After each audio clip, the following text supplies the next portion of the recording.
If you're setting out to build something significant, one of the first things you probably do is put a plan together.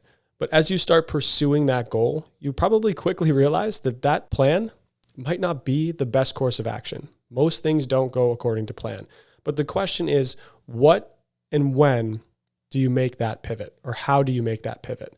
In the last 12 months, I've hired 6 different people for my business, and it's fundamentally changed my trajectory. So I'm going to talk about some of my experiences, some of the things I've learned along the way that might just help you.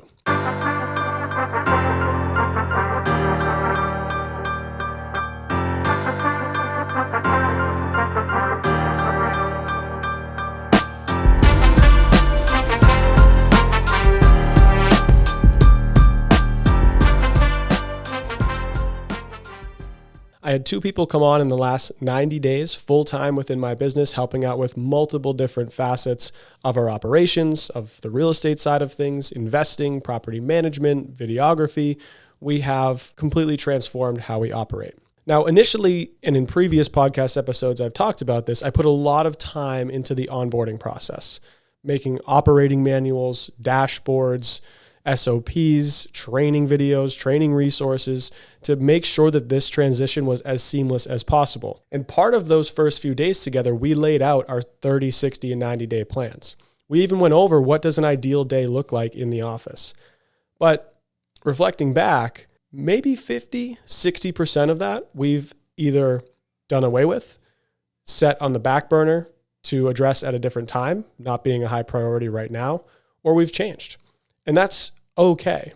I think what I did a good job of in the beginning was letting my employees know these are both 2 brand new roles that I'm establishing. I don't have any past experience or past position to reflect on. We're going to build these as we go.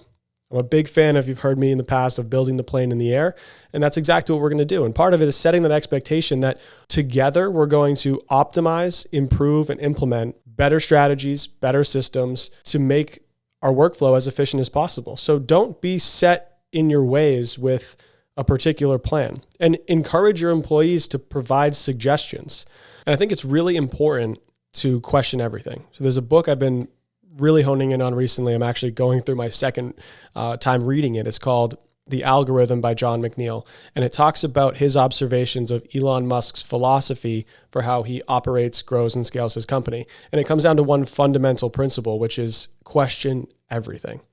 Don't assume that just because something is status quo, or it's always been done a certain way, or you wanted it to go a certain way, doesn't mean that there's a better way to do something. And I think instilling that culture in your employees is even more important, because if you're the operator, as you start to get more people, what I realized is you don't have the direct pulse on all of your business operations. You can't, because you have multiple people doing different things at the same time. They're the ones who have the experience actually doing the task.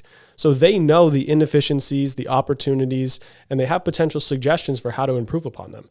So encourage your employees to come to you with ideas for how to make things better. Not only does it make their working life better, makes them more efficient, and it allows you to focus more on growing the business. How cool is it if someone comes to you and says, hey, I have this idea to fix this problem. I did a lot of research. Here's my suggestion. I think we can implement it over the next 60 days. Do you want me to run with it? That is the best conversation to have, because it shows the initiative. The plan's already laid out. All you have to do is approve it. But if you don't establish that culture, you'll never get that suggestion. If you're telling your employees, this is how we're going to do things, this is the set standard, these are our guidelines, they might not veer from that. And they might not think that there's another way to do things, but there's always a better way. Of course, there will be those foundational principles that you do not sway from, whatever that is in your business. But everything else, operationally, I'm very much aware that everything I do, there might be a better way to do it. So I want to encourage that dialogue. And what I've done over the past few weeks is actually reset on the plan, going back to what do we start with? What are we still doing? What are we not doing? What have we never done from the original plan? And we're readjusting. We're going through that thinning out process of actually pruning the tree, seeing what we don't need, cutting the bad leaves, and optimizing for the future. And we're doing this 60 and 90 days in to them being on the team. And I think the earlier you can do it, the better, because why have a tired, broken system drag you down? when you have other ways of doing things.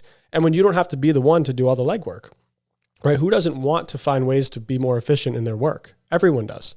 So just give them that opportunity and don't get stuck within the guardrails you set up from day one, because there very well likely is a better way to do things.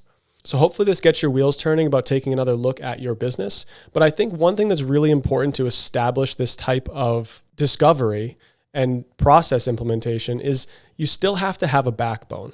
So there still has to be some semblance of stability and a landing zone that people can go back to. So whether that's one process you implement that is your foundational process, it can still be open to change, but you need to build that rhythm, whether that's Monday, Friday meetings, whether that's training days on Wednesday, whether that's an end of day email that goes out recapping the tasks that were done during the day. There needs to be some semblance of a cadence for people to have that central platform to be able to branch off and see opportunities. If you don't have any central form of communication or any sense of rhythm, it's very difficult to try to find opportunities to optimize because you don't have anything established. So start with something. Keep it super simple. Don't try to always jump right to software. Start with a rudimentary process. For me, that was starting with a Google Sheet. Let's all put our tasks on a Google Sheet. Understanding that, yes, it is a little bit tedious. There are some redundancies, but it's going to establish that cadence and that rhythm of every time a task gets assigned, it goes in the sheet. We update the date and we track them. Now, of course, as we build that, again, process, rhythm, and cadence, that becomes the baseline. That's our foundation. Over time, you and your employees will take notes on what things the current system lacks. Obviously, if it's Google Sheets, it's automation. It doesn't have any AI integrations for the most part compared to some, robust task tracking platforms. But then let's culminate that giant list of all the inefficiencies we don't have in this software, and then we'll find the right software. You can hire someone to advise you on the software and actually implement it. But why waste the time trying out 5 different softwares to never really get anything done and waste time doing it? Get the system down, complete the work, and then find the opportunities to optimize. Hopefully you took something from today's episode, and I look forward to sharing updates to come.